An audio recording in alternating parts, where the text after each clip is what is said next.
Ever spare a thought for what else is in your fuel tank apart from the fuel you've just put in? I think you'd be surprised, especially in diesel tanks. Now, if you've got a petrol engine, you won't have fungal issues, but water in any fuel tank, petrol or diesel, is a real problem. That means your quad bike, boat or jet ski running petrol engines may have a bit of condensation, or the fuel may have gone stale. Well, at this time of year, holiday time, you're probably dusting off gear that's been sitting idle for a few months. Now, maybe you don't need a front end loader to clear fire breaks at your holiday home.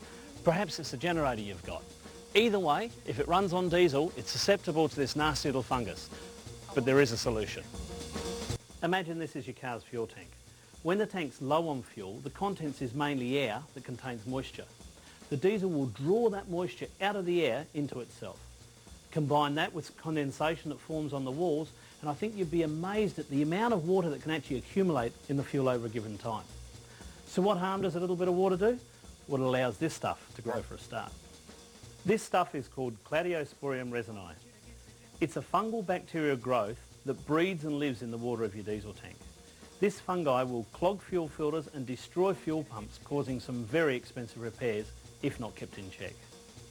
So what do we need to do?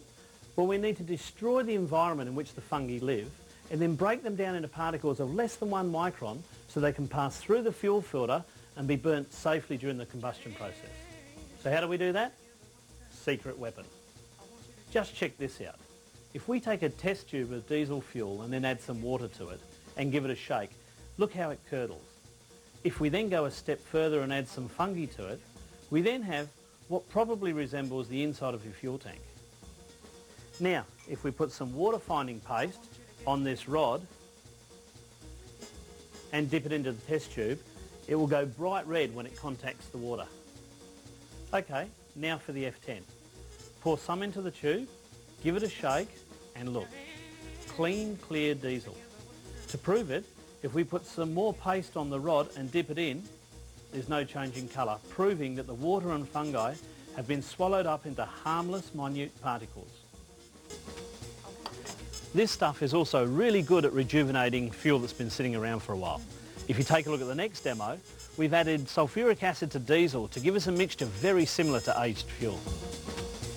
If we put some of the mixture onto a tissue, the acidity eats right through. Imagine what that's doing to your fuel system and combustion chambers.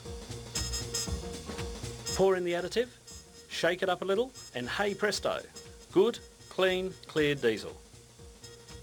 Now if we put some onto a tissue, it's harmless.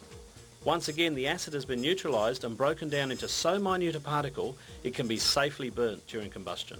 It's great stuff. It'll clean the fuel system injectors in petrol engines, even get rid of fungi out of diesels, so whether it's your car, boat, motorbike or generator, it's a great way to extend the life of your engine. See you next time.